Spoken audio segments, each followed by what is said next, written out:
নমস্কার বন্ধুরা, বাঙালি রান্নাঘর থেকে সবাইকে স্বাগত। আজকে আমি চলে এসেছি নতুন একটা রেসিপি নিয়ে। পটলের তো অনেক রান্নাই খেয়েছো, তো এইভাবে এই রান্নাটা করে দেখো কেমন লাগে।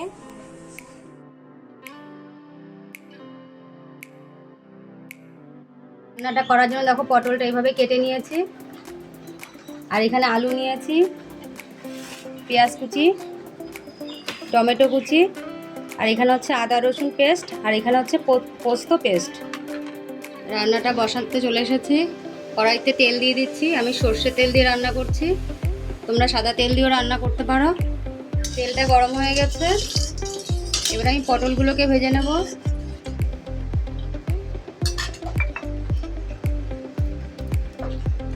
তেলের মধ্যে অল্প পরিমাণে নুন আর অল্প পরিমাণে হলুদ দিয়ে দিচ্ছি, তাহলে তেলটা কম ছিটবে।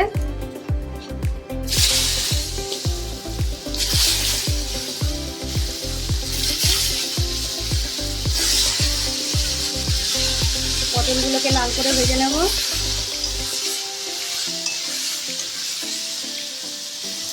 পটলটা ভাজা হয়ে গেছে, আমি তুলে নিচ্ছি।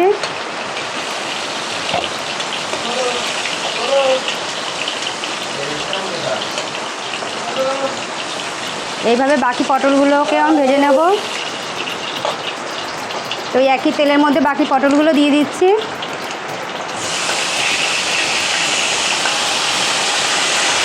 এই পটলগুলোকেও লাল করে ভেজে নেব।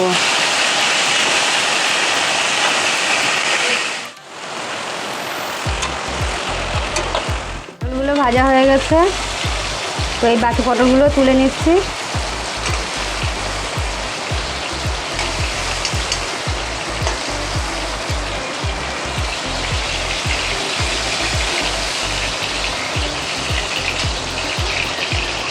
এবার ওই একই তেলে আমি আলুগুলোকে ভেজে নেব।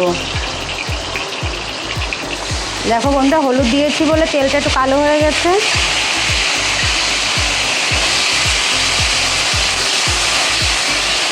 অল্প পরিমাণে নুন দিয়ে দেবো, হলুদ আর দেবো না।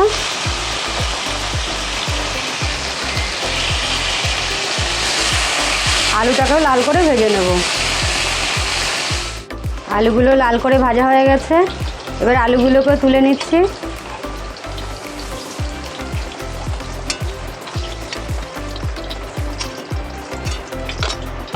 কড়াই তেলটাতে আমি আরেকটু তেল দিয়ে দিচ্ছি।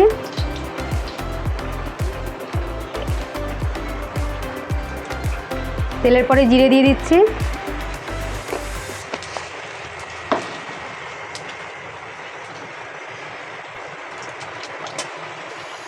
জিরেটা হালকা লাল হয়ে গেছে, এবার ওই তেলের পরে দুটো তেজপাতা আর দুটো শুকনো লঙ্কা ছিঁড়ে দিয়ে দিচ্ছি।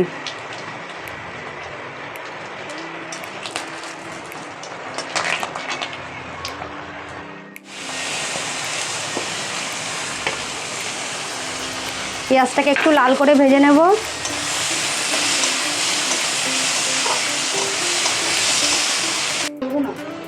পেঁয়াজটা লাল হয়ে গেছে, এরপর এবার আদা রসুনের পেস্টটা দিয়ে দিচ্ছি।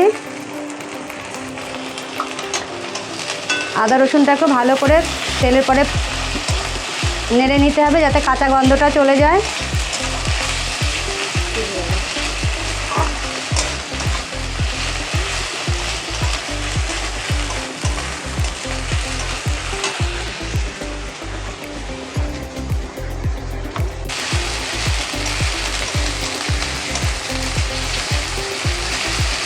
আদা রসুনটাকেও ভালো করে নেড়ে নিয়েছি। এবার এর মধ্যে আমি দিয়ে দেবো লঙ্কা বাটা, লঙ্কার যে পেস্ট নিয়েছিলাম লঙ্কা বাটা দিয়ে দিচ্ছি। যে যেরকম ঝাল খাও সেই পরিমাণে লঙ্কা দিও। এটাকেও ভালো করে নেড়ে নিচ্ছি। এবার এর মধ্যে দিয়ে দেবো টমেটোর পেস্টটা।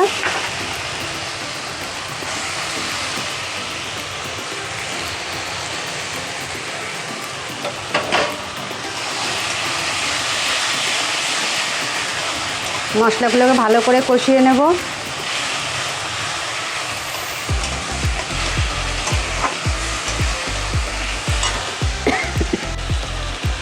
এর মধ্যে অল্প পরিমাণে শুকনো লঙ্কার গুঁড়ো দিয়ে দিচ্ছি।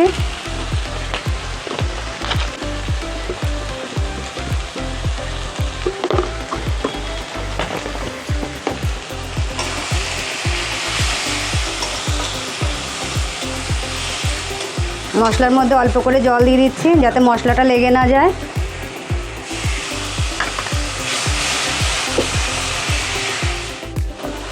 মশলাটা কষানো হচ্ছে দেখো। এবার এর মধ্যে সামান্য পরিমাণে চিনি দিয়ে দিচ্ছি। চিনি দিলে স্বাদের ব্যালেন্সটা ঠিক থাকে। এর মধ্যে আমি এবার দিয়ে দেবো পোস্ত বাটাটা।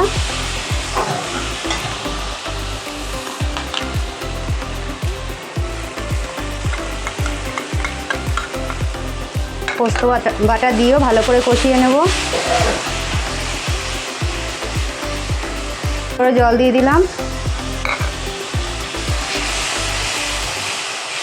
মশলা সব দেওয়া হয়ে গেছে, এবার ভালো করে কষিয়ে নেব। যতক্ষণ মশলার থেকে তেল না ছাড়বে ততক্ষণ মশলাটাকে ভালো করে কষিয়ে নিতে হবে।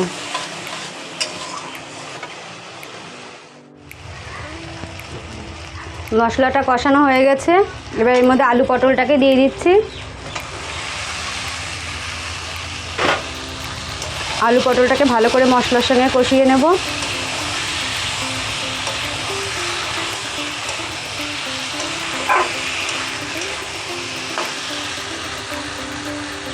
এবার নুনটাকে দিয়ে দেবো, পরিমাণ মতো নুন দিচ্ছি।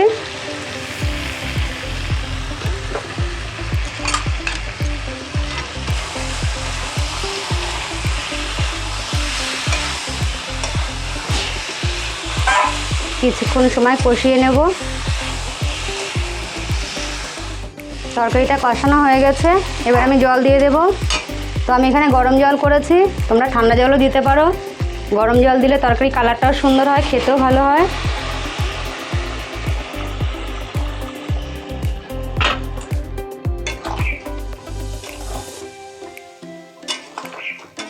তো তরকারিটায় জল দিয়ে দিলাম পরিমাণ মতো।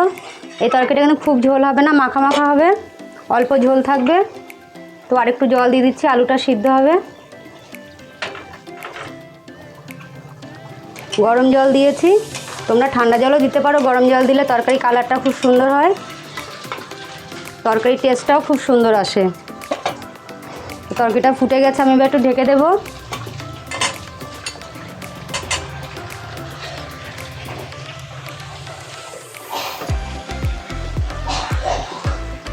ঢেকে দিলাম। 5 মিনিট পরে আমি আবার ফিরে আসছি। পরে চলে এসেছি, ঢাকাটা তুলে দেখব তরকারিটা কেমন হয়েছে। তো দেখো তরকারি কালারটা কত সুন্দর হয়েছে। পটল তো ভাজতে ভাজতেই সিদ্ধ হয়ে গেছে, এবার আলুটা কেমন, আলুও সিদ্ধ হয়ে গেছে। তো আর একটু রান্না করব।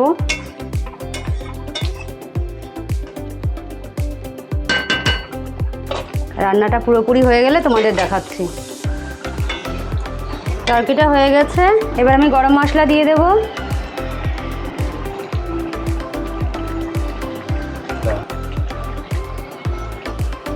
গরম মশলা দিয়ে দিয়েছি।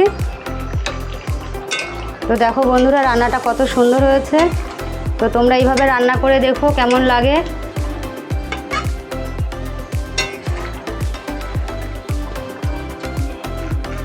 রান্নাটা হয়ে গেছে, তো আমি নামিয়ে নিচ্ছি।